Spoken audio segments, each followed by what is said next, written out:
ನಮಸ್ಕಾರ ಎಲ್ಲರಿಗೂ welcome back. ನಾನು ಮಂಜು, ನೀವು ನೋಡ್ತಿದ್ರಿ Manju stories. Man of the match ಪ್ರಶಸ್ತಿಯನ್ನು ಪಡೆದು ಕೃಣಾಲ್ ಪಾಂಡ್ಯ. ಹೌದು ಫ್ರೆಂಡ್ಸ್, ಇದರ ಬಗ್ಗೆ ಸಂಪೂರ್ಣ ಮಾಹಿತಿಯನ್ನು ಈ ವಿಡಿಯೋದಲ್ಲಿ ತಿಳಿಸ್ಕೊಡ್ತೀನಿ.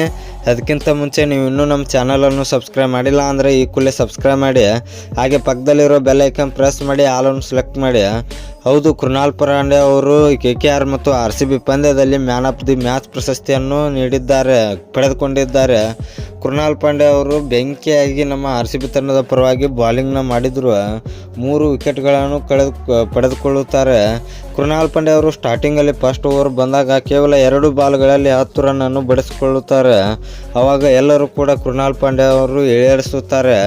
ಆದರೆ ಕೃಣಾಲ್ ಪಾಂಡ್ಯ ಅವರು ಅದಕ್ಕೆಲ್ಲ ಕುಗ್ಗದೆ ಅವರು ಒಳ್ಳೆ ಸ್ಪೆಲ್ಗಳನ್ನು ಹಾಕಿ ಬೋರ್ಡ್ಗಳನ್ನು ತೆಗೆದು ವಿರಾಟ್ ಕೊಹ್ಲಿ ಅವರು ಕೃಣಾಲ್ ಪಾಂಡ್ಯ ಅವರಿಗೆ ಸೊಲ್ಯೂಷನನ್ನು ಕೊಡ್ತಾ ಇರುತ್ತಾರಂತೆ. ಅದನ್ನೇ ಪ್ರೆಸ್ ಕಾನ್ಫರೆನ್ಸ್ನಲ್ಲಿ ಕೃಣಾಲ್ ಪಾಂಡ್ಯ ಅವರು ಹೇಳಿದರು, ನನಗೆ ವಿರಾಟ್ ಕೊಹ್ಲಿ ಅವರು ಸ್ವಲ್ಪ ಸೊಲ್ಯೂಷನ್ ಕೊಡ್ತಾಯಿದ್ರು, ಅದು ನನಗೆ ತುಂಬ ಹೆಲ್ಪ್ ಆಯಿತು ಬಾಲಿಂಗ್ ಹಾಕುವ ವೇಳೆ. ಅಷ್ಟೇ ಅಲ್ಲ, ಫಿಲ್ ಸಾಲ್ಟ್ ಅವರು ಕೂಡ ಹೇಳಿಕೊಡ್ತಾಯಿದ್ರು ಅವರು ಯಾವ ಥರ ಬ್ಯಾಟಿಂಗ್ ಆಡ್ತಾರೆ ಅಂತ. ಇನ್ನು ಕೃಣಾಲ್ ಪಾಂಡ್ಯ ಅವರು ನಮ್ಮ RCB ತಂಡದ ಬಲ ಅಂತ ಹೇಳಿದರೆ ತಪ್ಪಾಗೋದಿಲ್ಲ, ಯಾಕೆಂದರೆ ಇವರು ಬ್ಯಾಟಿಂಗ್ ಮತ್ತು ಬಾಲಿಂಗ್ ಎಲ್ಲದರಲ್ಲೂ ಕೂಡ ಕಾಂಟ್ರವರ್ಸಿಯನ್ನು ತೋರಿಸ್ತಾರೆ. ಇನ್ನು ಕೃಣಾಲ್ ಪಾಂಡ್ಯ ಅವರ ಬಗ್ಗೆ ನಿಮ್ಮ ಅನಿಸಿಕೆ ಏನು ಅಂತ ಕಮೆಂಟ್ ಬಾಕ್ಸ್ನಲ್ಲಿ ಕಮೆಂಟ್ ಮಾಡೋದ್ರ ಮೂಲಕ ತಿಳಿಸ್ಕೊಡಿ. ಇನ್ನು ಈ ವಿಡಿಯೋ ಇಷ್ಟ ಆದರೆ ಲೈಕ್ ಮಾಡಿ, ಶೇರ್ ಮಾಡಿ, ಸಬ್ಸ್ಕ್ರೈಬ್ ಮಾಡಿ. ನಮಸ್ಕಾರ ಫ್ರೆಂಡ್ಸ್.